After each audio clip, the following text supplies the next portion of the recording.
আমরা চাই একটা নির্বাচন। এই যে জনগণ, আপনারা ভোট দিয়ে আপনারা ঠিক করবেন যে দেশ কারা চালাবে, কিন্তু অনেকে আছে নির্বাচনে ভয় পায়। হাসিনাও ভয় পাইতো, এখন যারা আছে এখন অনেকে ভয় পায় যে নির্বাচন দিলেই তো বিএনপি ক্ষমতায় আসবে। আরে তো ভাই, জনগণ যদি বিএনপির ক্ষমতায় দেয় তাহলে অসুবিধাটা কার? যাদের অসুবিধা তারা নিশ্চয়ই জনগণের কথা চিন্তা করেন। তাই আমরা বলবো, একটা অরাজকতার সৃষ্টি করার চেষ্টা করা হচ্ছে। আবার শুনি যে আওয়ামী লীগও নাকি মাঝে মাঝে আবার উকি ঝুঁকি দেওয়ার চেষ্টা করতেছে, তারাও আন্দোলনের কথা বলে। তা আমি আজকে আওয়ামী লীগের প্রশ্ন করবেন যে তারা কিসের আন্দোলন করবে, কি তাদের দাবিটা কি?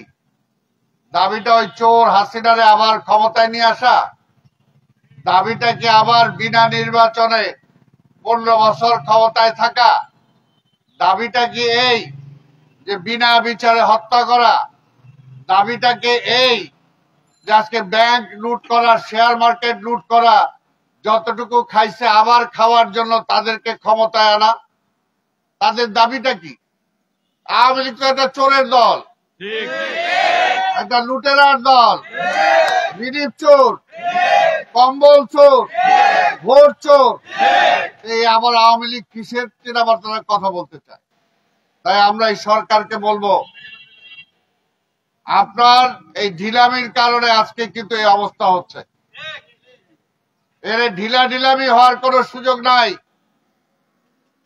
সোজা কথা বলতে চাই, আওয়ামী লীগের ওবায়দুল কাদের সহ অন্য মন্ত্রী এমপিরা কিভাবে পালায় গেল? আপনারা তো ক্ষমতা আছেন, জবাব তো আপনাকেই দিতে হবে ইউনূস সাহেব।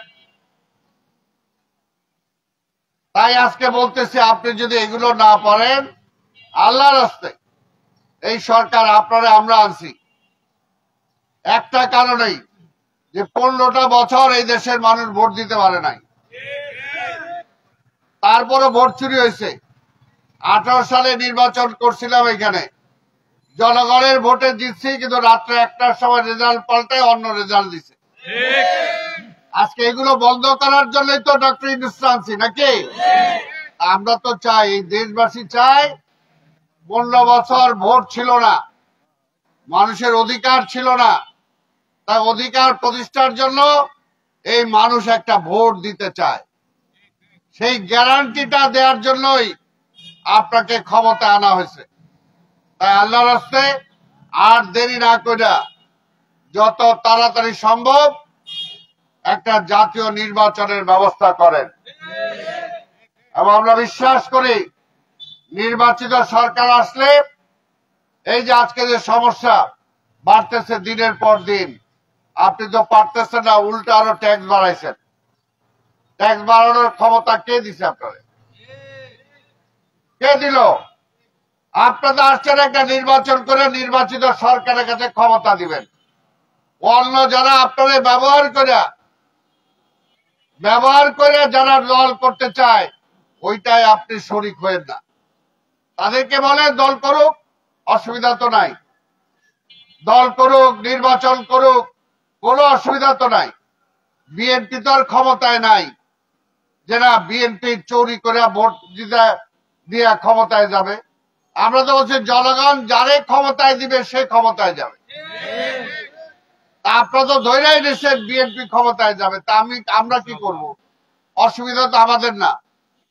যদি জনগণ ঠিক করে থাকে যে এই দেশের যখন 71-এর 25শে মার্চে শেখ মুজিবুর রহমান পাকিস্তানের সাথে আপোষ করে পাকিস্তান চলে গেল, তখন 25শে মার্চের এই দেশের সামনে কোনো কিছু কেউ ছিল না।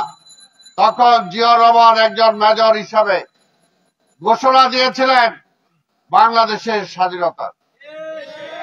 আবার 72 থেকে 75 আওয়ামী লীগ দেশ চালাইতে পারছিল না, মানুষ না খেয়ে মারা গেছে, পড়াশোনা ছিল না, ব্যবসা ছিল না। এই যে গত সরকার আমলে যেরকম লুটপাট, এইরকম লুটপাট ছিল।